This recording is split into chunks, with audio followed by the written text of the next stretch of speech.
They are terrified of XRP. That's right. Swift continues to take shots at Ripple and XRP. And the funny thing about this is I kind of feel as if this is one big diversion tactic. I feel like they want us to lose focus on XRP, give up any sort of, hope that we have about XRP or knowledge of XRP, and they just want to make sure that we are distracted. This is the biggest issue that I see around any large innovation or disruption in history, is that we always see so much noise surrounding the topic that it gets market participants or even retail investors or just the average person distracted. And now we are starting to see it at the base level. This is from the Chief Innovation Officer at Swift. He said over on X, calling a private token a bridge currency, I wonder what token that could be, is like using a fax machine and calling it the internet. It mimics the form, but not the function. Fast? Sure. Revolutionary? Only if you've never used Wi-Fi. And then he goes on to ask Grok, what is a bridge currency and can a private token be won at scale? This is hilarious coming from someone that works at Swift, which is essentially a private-based network that for the longest time was utilized as a financial weapon by the US. Now, does this have anything to do with the fact that Swift has been losing market dominance? Does this have anything to do with the fact that the entire world is almost shifting away from Swift? I mean, we know that Swift was utilized for sanctions against Russia, and ever since the BRICS nations have been moving back against Swift and the US dollar. Does this have anything to do with the fact that Swift is now coming to terms with the fact that blockchain, stablecoins, DLT is doing everything that Swift does, but better? I just find it hilarious that this continues to be a topic that's not even brought up by blockchain investors or from Ripple or even from just the XRP community. But this is being brought back up from Swift's Chief Innovation Officer. We have over here, back in June, where Ripple CEO Brad Garlinghouse said that XRP could capture 14% of Swift's global volume. He's betting big on XRP's role in the future of cross-border payments, and he said that the token could capture 14% of the volume carried by Swift, the global interbank messaging network, within the next 5 years. There are two parts to Swift today, messaging and liquidity. Garlinghouse said, liquidity is owned by the banks. I think less about the messaging and more about liquidity. If you're driving all the liquidity, it is good for XRP, so I'll say 5 years, 14%. That's what he mentioned. Now, again, we all know this video clip. We already heard it many times over. But it's funny because at the same exact time that he's mentioning this, in July of this year, Swift's cross-border payment network saw its transactions volume drop by 15%. Now, the volume around XRP's on-chain transactions, that jumped sharply. Obviously, I don't think that it correlates. I just think that we are starting to see a little bit more adoption around XRP, especially with the EVM sidechain and all of the great announcements. But the main thing that we're looking at here is the decline in Swift's transaction volume.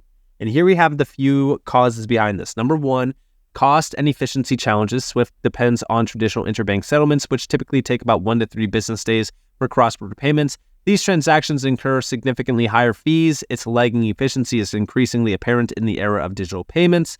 Also, global economic uncertainty in the first half of 2025, changes in global monetary policy, and heightened geopolitical tensions eroded confidence in traditional cross-border payments among businesses and individuals. Rising competition, innovative cross-border payment solutions like RippleNet and Visa B2B Connect are coming online, drawing many small and mid-sized institutions towards lower-cost alternatives. So again, when we are thinking about this, it's very clear that Swift is losing dominance. Swift is concerned. They are, very, I would say, focused on what's happening around crypto because they have to be. They have to be because at this point in crypto, and I've talked about this many times over in the previous years, it's either adopt, innovate, or die. Swift just announced that they're tapping into blockchain, so they made the shift. They know that they had to make that shift because if they didn't, well, guess what? They would have died. They are dying. They lost 15% in terms of transaction volume. This is only going to continue because, again, we are starting to witness every nation outside of the US realize that Swift is weaponized by the US. Now, let's go back to this comment because, again, this comment is very interesting because he's calling XRP essentially a private token. Well, Panosmek, who's the co-founder of Enodos Finance, which is on the XRP ledger, he said Tom is absolutely right, which I agree. He is right. A private token can never be a bridge currency or used as a payment or settlement asset. Neither can a private permission network like the one that Swift wants to build. A decentralized permissionless technology such as the XRP ledger and a global public digital currency like XRP, though, well, that's a different story entirely. Swift is built on outdated rails, scrambling to play catch-up with pilots while XRP has been settling transactions non-stop in 3 seconds for over a decade. It's a shame that your centralized sandbox can't compete with a global open decentralized network. And this is 100% correct, right? Like, if we're thinking about the moves that Swift has been making over the last couple of years, they have been constantly scrambling to do something with blockchain. Almost every move that Swift has made with blockchain has failed. Remember that Swift wanted to create a private token. They tried to create an XRP alternative. Guess what? Do you hear about that token today? No, because it failed. It was a walled garden. Swift is creating another walled garden with this recent pilot that they're starting to push. The funny thing about all of this, though, is that this is coming from Swift directly that, calling a private token a bridge currency. There's no other currency in this space that is called a bridge currency outside of XRP. Yes, XLM has had that title tossed around a few times, but the main one that we are looking at is XRP here. And a lot of individuals around the XRP community, like for example, vet_x0, even said that XRP is not a private token. It's publicly traded on many centralized and decentralized exchanges, including the XRP ledger, a public and permissionless network. No wonder Swift is being replaced with this level of research in 2025. And he even goes on to ask Grok what a bridge currency is. You can't make this up. This is Swift, folks. That's Swift. Yeah, because this is the level of intelligence at Swift. No wonder why they are stuck in antiquated rails and utilizing the same antiquated technology that they've been for decades. This is why, when we think about the future of finance, it's not going to be built on those same antiquated rails. Times are changing. We can clearly see it. But the main thing that I'm looking at here is this a tactic to distract?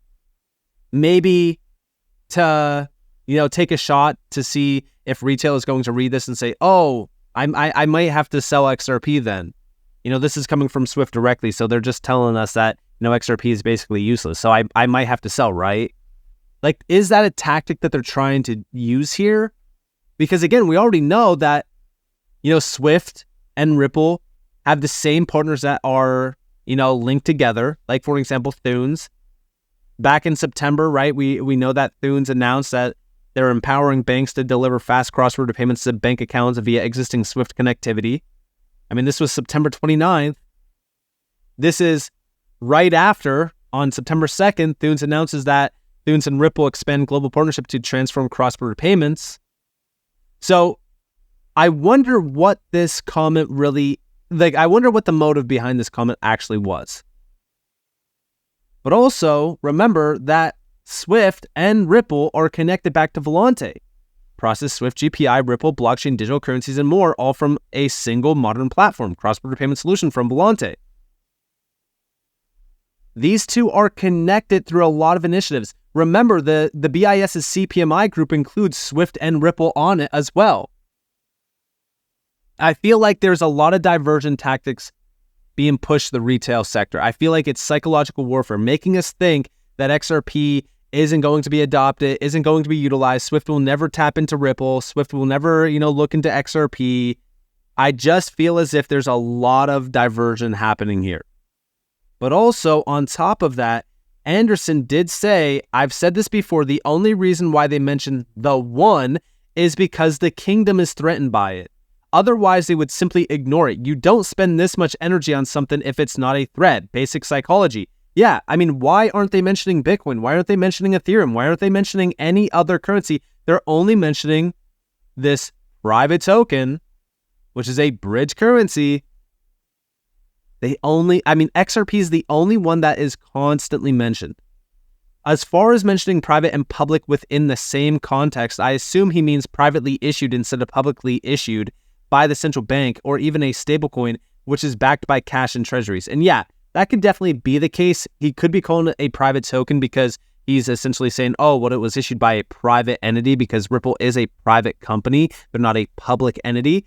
He could definitely mean that, but I don't know. I feel like this is so strange coming from a prominent name like Tom from Swift, because this is the chief innovation officer. I mean, it's crazy to see this, but we got to remember who is the main players behind Swift. It's all banks, 11,000 plus banks. But I find it funny because, again, when we think about what Swift is doing with blockchain, they essentially want to create a private-based network that's a walled garden. And when we think about what BlackRock has told us, remember, this is Robbie Mitchnick.